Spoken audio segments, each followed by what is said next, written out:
पंतप्रधान नरेंद्र मोदी यांच्या रशिया दौऱ्याचा दुसरा दिवस थोडा खास राहिला, कारण भारत आणि रशिया या दोन मित्र राष्ट्रात मैत्रीचं नवं पर्व सुरू झालंय. भारत आणि रशिया यांच्यातली 16वी वार्षिक परिषद पार पडली. यावेळी दोन्ही देशात विविध 16 करारांवर स्वाक्षऱ्या झाल्या. परिषदेनंतर पंतप्रधान मोदी आणि पुतीन यांनी पत्रकार परिषद घेऊन या करारांची माहिती दिली.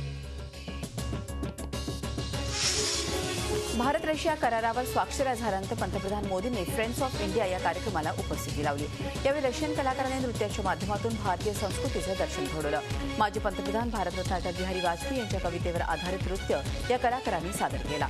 त्याला मोदींचीही दाद मिळाली. तर रशियन कलाकारांनी सादर केलेल्या गरब्या नृत्यानं मोदींचं मन जिंकलं.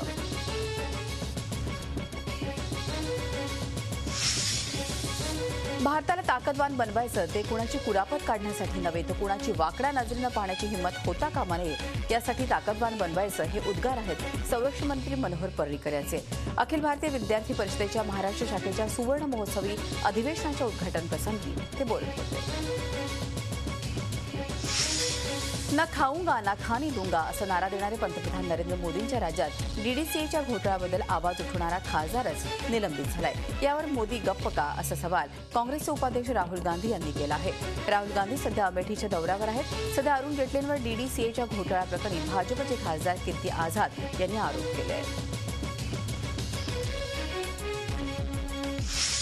छत्तीसगडमध्ये नक्षलवाद्यांना मोठा हादरा बसलाय. सुकमा जिल्ह्यात 70 नक्षलवाद्यांनी पोलिसांपुढे आत्मसमर्पण केलं. यात 15 महिला दहशतवाद्यांचाही समावेश आहे. याआधी बुधवारी 2 माओवाद्यांनी बस्तर इथे आत्मसमर्पण केलं होतं.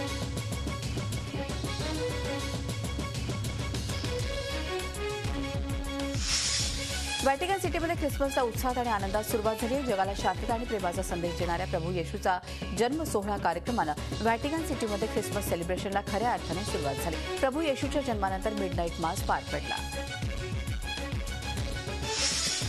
जगभर साजऱ्या होणाऱ्या ख्रिसमसची गोव्यात मिडनाईट मासनं सुरुवात झाली आहे. या मिडनाईट मासनं ख्रिसमस सेलिब्रेशनला खऱ्या अर्थानं सुरुवात झाली.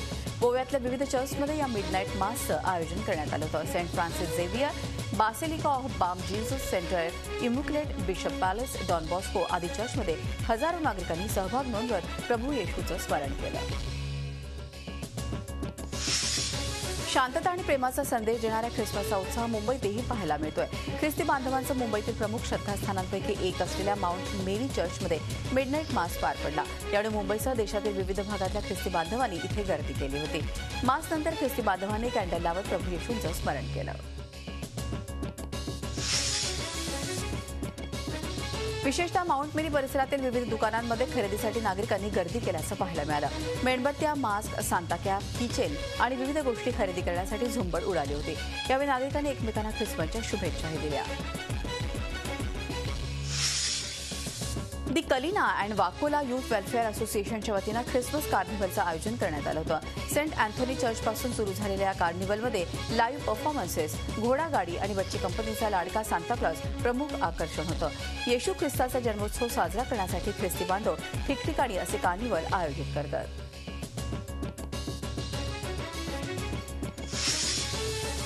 संपूर्ण भारतात असलेल्या बाल येशूच्या 8 मंदिरांपैकी एक मंदिर नाशिकमध्ये आहे. बाल येशूंच्या पहिल्या मंदिरात ख्रिसमस साजरा करण्यासाठी यात्रा भरते. बाल येशूच्या या मंदिरात प्रार्थना केल्यास ती पूर्ण होते अशी भाविकांची श्रद्धा आहे. त्यामुळे संपूर्ण भारतातून भाविक इथे दर्शन घेण्यासाठी या ठिकाणी येत असतात. ख्रिसमसच्या पूर्वसंध्येला बाल येशू यांच्याकडे शांततेसाठी प्रार्थना करण्यात आली. उल्हासनगरच्या सिक्रेट हार्ट शाळेत उत्साहात आणि जल्लोषात ख्रिसमसचं सेलिब्रेशन करण्यात आलं. शाळेच्या मुख्य इमारतीच्या जवळ मोठा ख्रिसमस ट्री उभारण्यात आला होता.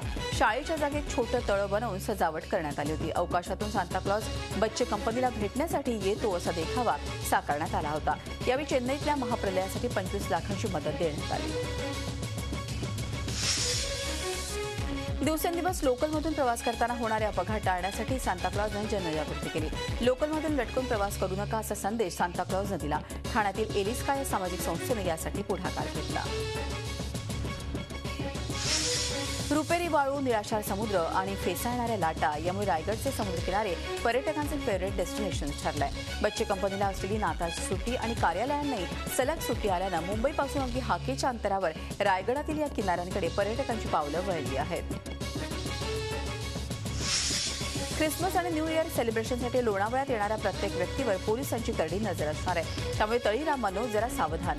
सेलिब्रेशनच्या नावाखाली दारू पिऊन रस्त्यावर उतरणाऱ्या किंवा विनापरवाना दारूची वाहतूक करणाऱ्यांवर मुंबई पोलीस ऍक्ट तसंच मोटर वाहन कायद्यान्वये कठोर कारवाई करण्यात येणार असल्याचा इशारा पोलिसांनी दिला आहे. कधी नव्हे ती मुंबईतही यावर्षी कडाक्याची थंडी पडली आहे. मुंबईकरही स्वेटर, मफलर, शाली घेऊन घराबाहेर पडताना दिसत. एरवी चहाच्या टपरीपुढे गर्दी असतेच, पण आज ही गर्दी वाढलेली दिसते. थंडीपासून बचाव करण्यासाठी आल्याचा कडक चहाचा आस्वाद मुंबईकर घेत आहेत. पहाटेच घराबाहेर पडणाऱ्यांनी रस्त्यांवरच्या शिरपुट्यांचा आसरा घेतला.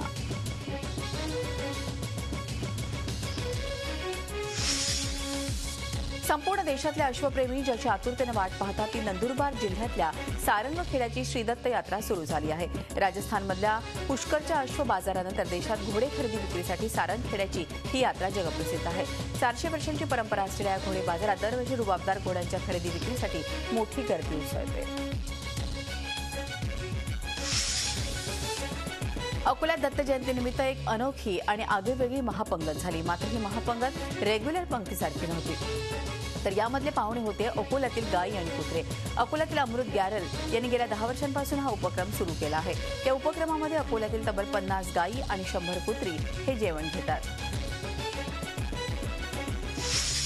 ग्रामीण उत्पादनं, तिथली खाद्य संस्कृती आणि पारंपरिकतेची ओळख व्हावी, शहरी लोकांना खेडं जवळून अनुभवता यावं यासाठी सुरू करण्यात आलेल्या भीमथडी जत्रेला पुण्यात नुकतीच सुरुवात झाली आहे. पुण्यातल्या सिंचननगर जवळच्या कृषी महाविद्यालय मैदानावर आयोजित या जत्रेचं माजी केंद्रीय कृषी मंत्री शरद पवार यांच्या हस्ते उद्घाटन झालं. संगीत क्षेत्रात आपला वेगळा ठसा उमटवणाऱ्या अजय अतुल जोडीतील अतुलनं सहपरिवार शिर्डीतल्या साईबाबांचं दर्शन घेतलं. अजयच्या मुलाचा वाढदिवस आणि श्रीदत्त जयंतीच्या दिवशी एकाच दिवशी असल्यानं दर्शनानं अतुल भारावून गेला होता. नुकतीच फोर्ब्सनं भारतातील प्रसिद्ध 100 व्यक्तींच्या यादीत अजय अतुलच्या जोडीचा 82वा नंबर आहे. तूर डाळीच्या भाववाढीवरून राष्ट्रवादी काँग्रेस अध्यक्ष शरद पवार यांनी सरकारवर हल्लाबोल केला आहे. तूर डाळीसंदर्भात सरकारचं धोरण नव्हतं, त्यामुळे व्यापाऱ्यांनी शिव्या खाल्ल्याचं पवारांनी म्हटलंय. तसंच धोरणात्मक चुका होता कामा नये असा सल्लाही पवारांनी दिला आहे. पुन्हा मर्चंटच्या वतीनं पुण्यात शरद पवारांच्या अमृत महोत्सवानिमित्त सत्कार करण्यात आला. त्यावेळी ते बोलत होते. सोलापूर शहराच्या विविध भागात गेल्या काही दिवसांपासून पिवळसर पाण्यामुळे नागरिकांचं आरोग्य धोक्यात आलेलं आहे. दूषित पाणी प्यायल्यामुळे नागरिकांना त्रास होण्याचे प्रकारही घडत आहेत. मात्र पाणी पिण्याला लायक असल्याचं सांगत पालिका आयुक्तांनी अकलेचे तारे तोडले आहेत. याच पार्श्वभूमीवर पालकमंत्री विजयकुमार देशमुख यांनी पालिका आयुक्तांची भेट घेऊन चांगलीच कानउघडणी केली. एकात्मिक जल आराखडा तयार नसताना ज्या 189 प्रकल्पांना महाराष्ट्र जलसंपत्ती नियमन प्राधिकरणानं मंजुरी दिली त्या प्रकल्पांची चौकशी करण्याचे आदेश औरंगाबाद खंडपीठानं दिले आहेत. सुमारे 5,600 कोटी रुपयांचे हे प्रकल्प आहेत. राज्य जल आराखडा तयार न करता आणि राज्य जलमंडळ, राज्य जलपरिषदेची मंजुरी न घेता या प्रकल्पांना मंजुरी देण्यात आली आहे. आता या सर्व प्रकल्पांची चौकशी केली जाणार आहे. कोल्हापूर जिल्ह्यातील निगडेवाडी इथे मोहित ट्रेडर्स या गॅस दुकानात मोठा स्फोट होऊन 7 जण गंभीर जखमी झालेत. या सगळ्यांना उपचारासाठी कोल्हापुरातल्या प्रमिला राजे रुग्णालयात दाखल करण्यात आलं. जखमींमधील 4 प्रकृती चिंताजनक आहे. दुकानातील कामगार मोठ्या गॅस टाकीमधून लहान गॅस टाकीमध्ये गॅस भरत होते, त्यावेळी गॅस लीक झाला. गॅसचे फुगे भरताना झालेल्या स्फोटात फुगवलेल्यांचा मृत्यू झालेला आहे. कल्याण पूर्वेच्या नांदिवलीतल्या आर्य गुरुकुल शाळेत गॅसचे फुगे भरताना हा नायट्रोजन सिलेंडर फुटला. यामध्ये फुगेवाल्याचा घटनास्थळीच मृत्यू झाला आहे. तर 5 ते 6 विद्यार्थी जखमी झालेत. त्यांना जवळच्याच एका खासगी हॉस्पिटलमध्ये दाखल करण्यात आलंय. शाळेत आयोजित केलेल्या एका कार्यक्रमादरम्यान ही घटना घडली.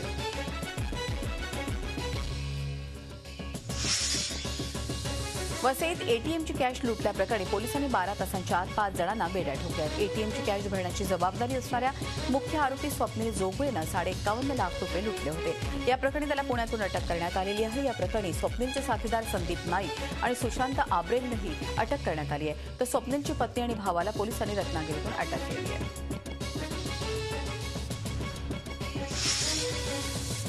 नवी दिल्लीत तब्बल 50 गुन्ह्यांमध्ये पोलिसांना हवा असलेला मोस्ट वॉन्टेड राजू तेवारला अंबरनाथ पोलिसांनी बेड्या ठोकल्या आहेत. अंबरनाथ शहरात मोठा घातपात करण्याच्या उद्देशानं आला असताना पोलिसांनी त्याला त्याच्या साथीदारासह अटक केली आहे.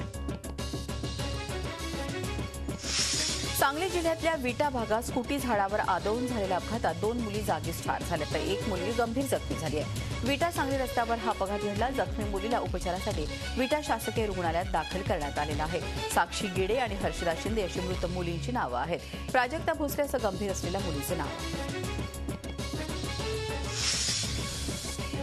जनतेच्या सेवेसाठी ग्रामीण भागात जायला डॉक्टर तयार नसतात. ही परिस्थिती बदलण्याचा विडा आता मुख्यमंत्री देवेंद्र फडणवीस यांनी उचलला आहे. ज्या प्रकारे सैनिक दवाखान्यांमध्ये डॉक्टरांना किमान 7 वर्ष सेवा करावी लागते, त्याच प्रकारे राज्य सरकार ठरवेल तिथे डॉक्टरांना 7 वर्ष सक्तीनं सेवा बजावावी लागते, असं मुख्यमंत्र्यांनी स्पष्ट केलं आहे. सिंधुदुर्ग जिल्हा परिषदेच्या कृषी पशु मेळाव्यात महाकाय गाई म्हशी मेळाव्याचं विशेष आकर्षण ठरलं आहे.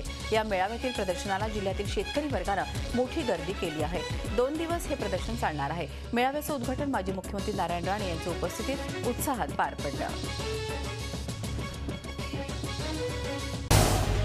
झी 24 तास रहा एक पाऊल पुढे.